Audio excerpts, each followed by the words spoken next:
Hi there.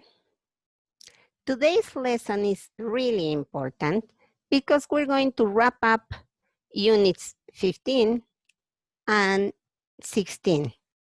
Remember that we had a big question number 8 for these two units. In a moment, we'll see the big question. First, go to your book and open it on page 168. And it's also writing, and you know that this part is the project where you have to write something, and if it's possible, you're going to share it with the group. So now we have this, and it says how to overcome your fear of the doctor's office. Many people are afraid of going to the doctor or going to the dentist. I think more people are afraid of going to the dentist than to the doctor's office. But in this case, it's the doctor's office. And that is the title. And then we have 1, 2, 3, 4, 5 numbered instructions. And it's an instructional text. So you are giving instructions to do something, to do what? How to overcome your fear of the doctor's office. And number 1 says, think about why your fear first began. Did something trigger your fear? Maybe you had a bad experience at the doctor's office while getting a shot. Maybe you saw your brother or sister crying at the doctor's office. Think back to that time. Was it really as bad as you remember? Does it have to be that bad again? Probably not. Number 2, find a doctor you're comfortable with and tell him or her you're afraid. A good doctor will explain to you what they're going to do and why. Knowing what will happen can reduce your fear. Number 3, talk to your friends.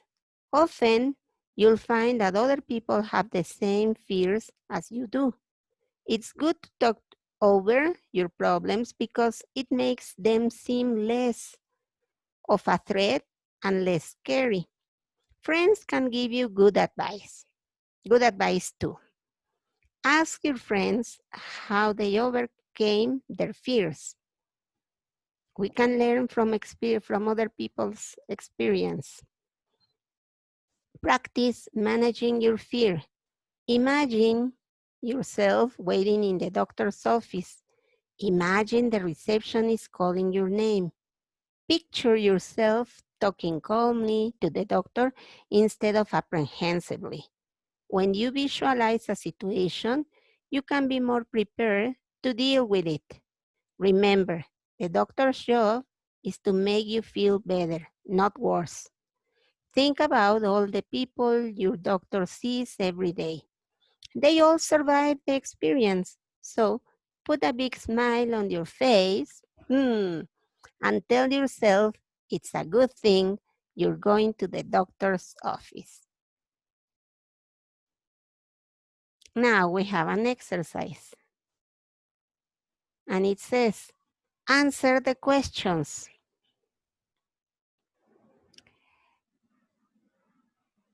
Question number one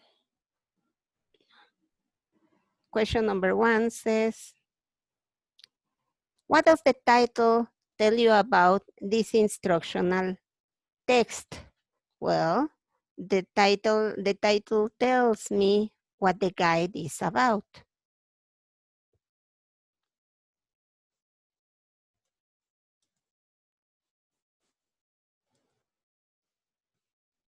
The title is very accurate.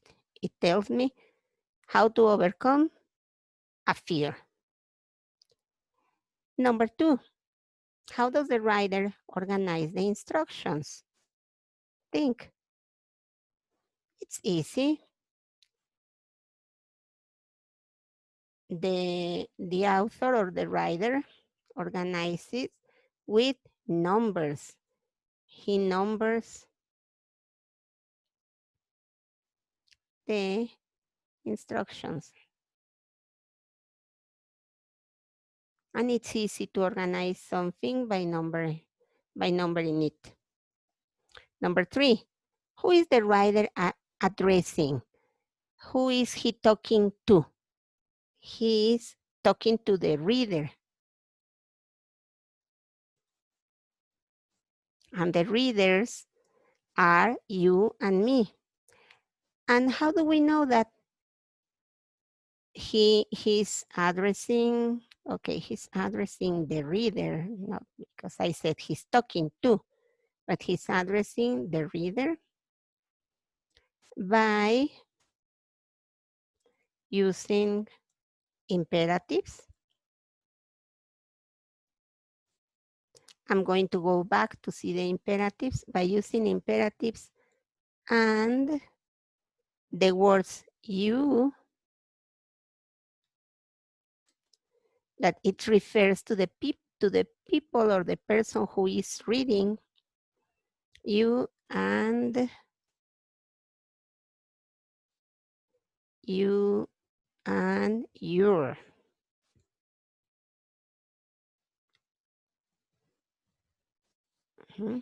That means he's talking directly to the person that is reading.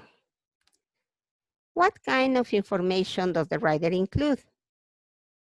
He's including advice about overcoming a fear.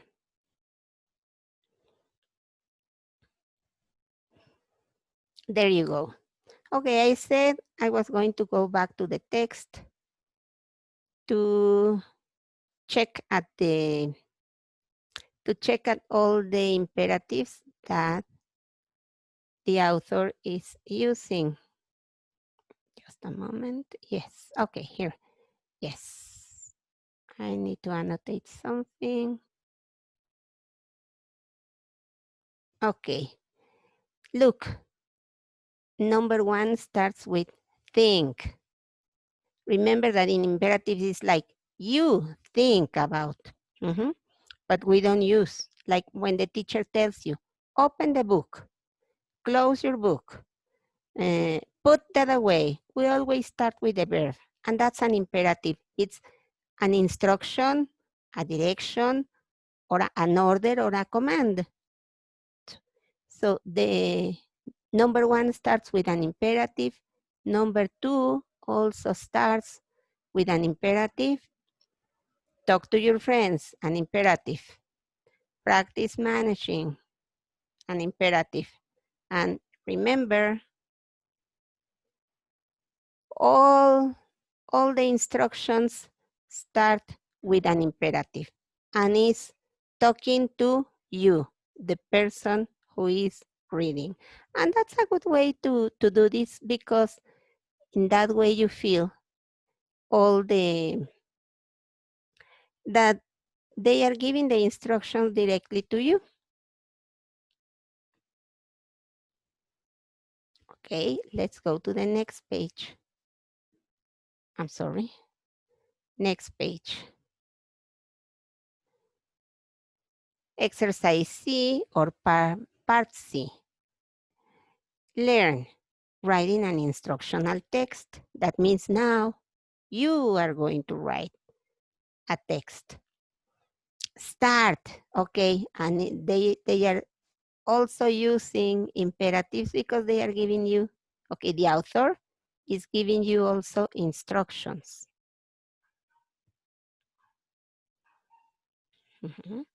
So start your text with a title that explains what the instructions are about. How to is often a good way to start, like in the title, how to overcome your fear to the doctor's office. A title, the title is really, really important, okay? Organize your text in numbered or letter. Instead of 1, 2, 3 steps, you can say A, B, C, or D. Something that is easy to follow. Easy to follow. Address your reader directly to make the instructions more personal. This is also an imperative. Use imperative verb forms, okay? We couldn't have it more clear.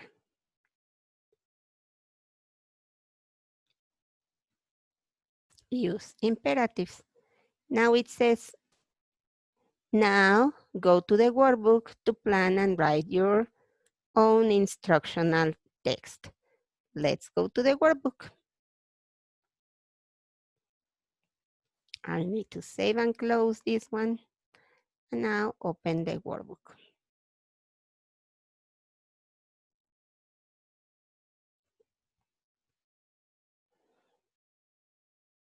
But we're not going to do it today. We're going to do it in class. So be ready to work with this in class. Bye for now. Bye.